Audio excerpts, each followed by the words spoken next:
11월 4일 매일의 묵상 시간에 오신 모든 성도님들을 환영하고 축복합니다. 오늘 말씀 통독을 통해 하나님의 크신 은혜가 저와 여러분 가운데 함께 하시기를 예수님의 이름으로 축복합니다.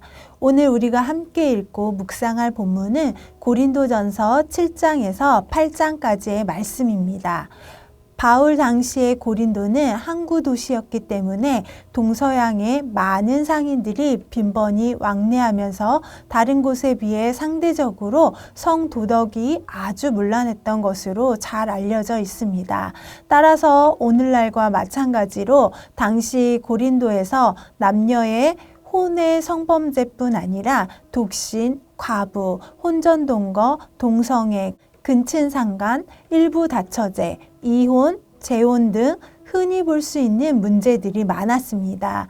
또한 8장에서 우상 제물의 문제와 관련하여 일어나는 논란들, 즉 이런 여러 문제들을 고린도 교회 성도들은 사도 바울을 통해 문제에 대한 해결책을 제시해 주도록 요청하여 바울이 그와 관련된 신학적 원리와 그리스도인들의 실존의 원리로 답변한 내용을 기록하고 있습니다. 7장은 결혼에 관한 교훈을 다루는데 그 배경은 당시 고린도 사람들은 일반적으로 육체는 추하고 악하며 영혼만 순수한 것이라고 가르치는 헬라의 이어론적 철학 사상에서 영향을 받아 두 극단에 치우쳐 있었습니다. 한쪽은 육체는 악하고 영혼은 순수하기 때문에 육체를 어떻게 사용해도 상관없고 본능이나 성욕을 충분히 만족시켜도 결코 나쁜 것이 아니라고 생각했습니다. 반면 다른 한쪽은 육체와 그 본능은 악한 것이기 때문에 영혼의 순수성을 보존하기 위해서는 육체를 억압하여 육체가 지닌 본능과 욕망은 모두 부정해야 한다고 생각했습니다. 전자의 사람들은 음행과 방탕을 일삼았을 뿐만 아니라 결혼과 이혼도 아주 거리낌 없이 하였습니다. 반면 후자의 사람들은 극단적인 금욕생활을 하며 결혼도 하지 않았습니다. 그런데 이러한 고린도의 성향은 고린도 안에 있던 고린도 교회 성도들에게도 지대한 영향을 끼치고 있었습니다. 더욱이 당시 교회 내에는 임박한 종말 사상이 팽배하여 성도들 사이에서는 꼭 결혼을 해야 하는지 또 결혼 생활을 지속할 필요가 있는가 하는 의문이 제기되고 있었습니다. 바울은 먼저 7장 1절에서 7절은 결혼 여부에 관한 기본 원칙과 부부 생활에 대한 겉면으로 1절 말씀에 남자가 여자를 가까이 아니함이 좋으나 라고 함으로써 일단은 결혼하는 것보다 독신으로 지내는 것이 더 유익함을 말합니다. 즉 바울은 정욕을 절제할 수 있는 자에게는 독신이 유익하다는 것이고 그렇지 않으면 혼인하라는 것입니다. 더욱이 여기서 바울이 독신을 권장한 것은 당시 임박한 종말 사상과 관계가 깊습니다. 즉 바울은 당시 팽배했던 임박한 종말 사상에 근거하여 독신 생활을 권장한 것입니다. 8절에서 16절은 결혼 문제에 대한 미혼자와 과부의 결혼과 기혼자의 이혼에 관한 교훈으로 10절에서 11절 말씀에 결혼한 자들에게 내가 명하노니 명하는 자는 내가 아니요 주시라. 여자는 남편에게서 갈라서지 말고 만일 갈라섰으면 그대로 지내든지 다시 그 남편과 화합하든지 하라. 남편도 아내를 버리지 말라. 바울은 기혼자의 이혼 문제와 관련해서 먼저 주의 직접적인 명령을 상기시키며 혼인한 자들은 이혼하지 말 것을 분명히 말하고 있습니다. 바울은 이미 이혼한 자들은 그대로 지내든지 아니면 다시 이혼했던 배우자와 재결합하든지 하라고 권면합니다. 그리고 불신 배우자를 둔 자들에 대해서는 불신 배우자가 먼저 이혼을 요구하지 않는 한 이혼해서는 안 됨을 교훈하고 있습니다. 17절에서 24절은 지금까지 결혼 생활에 대해 관련하면서 적용시켰던 원리를 보다 확장하여 그리스도인의 삶의 전반까지 적용한 것으로 성도가 세상의 신분과 처지에 대해 초연할 것에 대해 교훈하는 내용입니다. 이 문단에서 바울은 17절, 20절, 24절에 각 사람이 부르심을 받은 그대로 행하라 라는 말을 3차례나 반복하고 있습니다. 부르심을 받았을 때 할례자였건 무할례자였건 혹은 자유자의 신분이었건 종의 신분이었건 그러한 세상적인 처지와 신분에서 뛰어넘어 하나님을 섬기는 것을 거듭 교훈하고 있는 것입니다.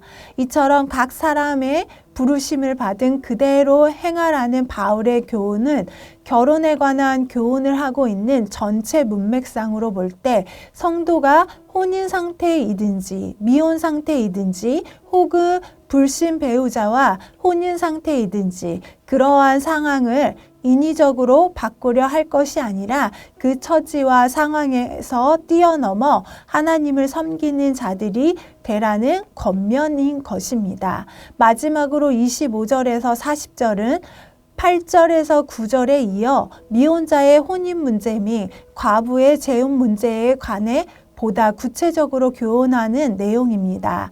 여기서 바울은 미혼자 및 과부에게 결혼하지 않고 그냥 지내는 것이 복되다고 합니다. 그러나 동시에 미혼자나 과부가 결혼하는 것이 결코 죄가 아니며 얼마든지 결혼할 자유가 있다는 사실을 빠뜨리지 않습니다. 35절 말씀에 내가 이것을 말함은 너희의 유익을 위함이요 너희에게 올무를 놓으려 함이 아니니 오직 너희로 하여금 이치에 합당하게 하여 흐트러짐 없이 주를 섬기게 하려 함이라. 바울이 이처럼 독신의 유익을 거듭 언급하며 권장하는 것은 혼인 당사자의 영적 유익을 위한 차원에서의 교훈이지 결코 올무가 되게 하려는 것은 아닙니다. 위에서 부르심을 받은 그대로 행하라고 한 교훈처럼 때가 임박할 때에 성도들이 마음이 분산이 없이 주를 섬길 수 있도록 하는 것이 바울의 의도인 것입니다. 사랑하는 성도 여러분, 빠르게 변해가는 현대 사회 속에서 그리스도인들은 점점 세속화되고 있습니다. 결혼과 독신과 이혼과 재혼은 결코 개인적 차원에서 결단할 일이 아니며 반드시 하나님의 부르심의 근거에 그리스도인의 실존에 합당한 일이라는 결단이 있어야 합니다. 이 세상 속에서 그 어떤 문제도 신앙보다 우선할 수 없다는 신앙의 절대성을 다시 한번 깨닫게 됩니다. 고린도전서 8장은 우상제물의 취식 문제에 관한 교훈을 다루는데 초대교회에 있어서 우상제물의 취식 문제는 오늘날 한국 교회의 조상들에 대한 제사 문제만큼이나 신앙생활에 있어 초미의 관심사였습니다. 당시 대부분의 그리스도 로마의 도시는 우상의 신전들이 자리 잡고 있었으며 시민들의 생활은 우상 신전에서 제의와 직간접적으로 연관을 맺고 있었습니다.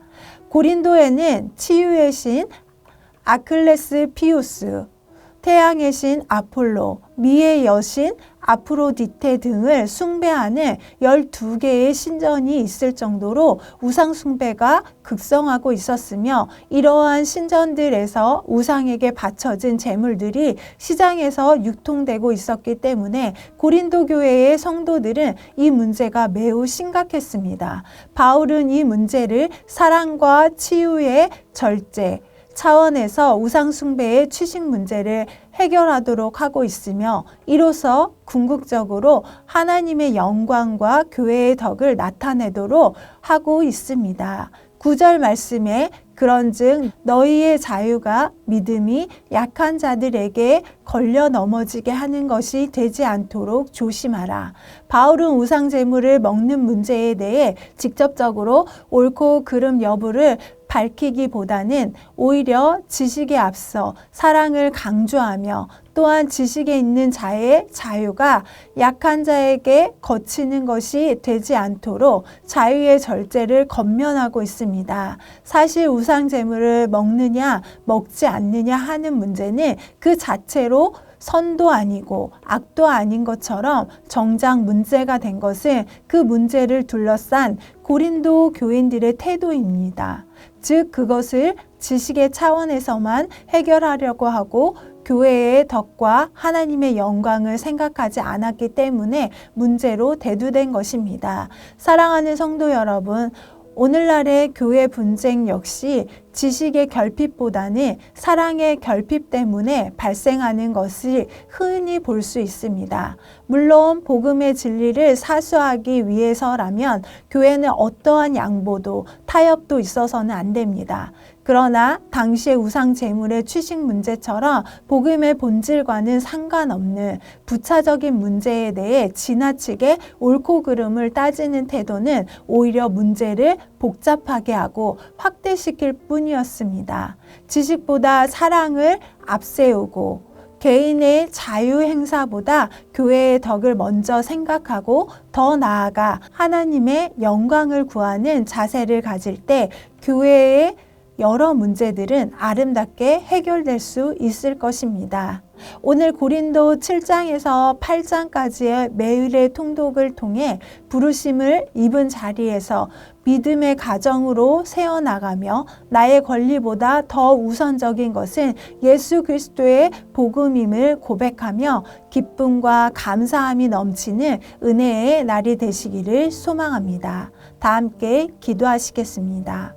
사랑의 하나님 아버지, 우리는 참으로 연약하고 기준이 흔들릴 때가 많습니다. 오늘 주신 말씀으로 우리의 삶을 다시 세우기를 원합니다. 우리가 있는 그 자리에서 주를 섬기게 하소서. 나의 자유가 누군가의 걸림돌이 되지 않게 하시고 나의 권리가 교회의 덕보다 앞서지 않게 하시며 나의 계획이 하나님의 부르심보다 앞서지 않게 하소서. 오늘도 매일의 통독을 통해 우리의 삶을 변화시키고 주님을 향한 헌신으로 이어지게 하소서. 예수님의 이름으로 기도드립니다. 아멘.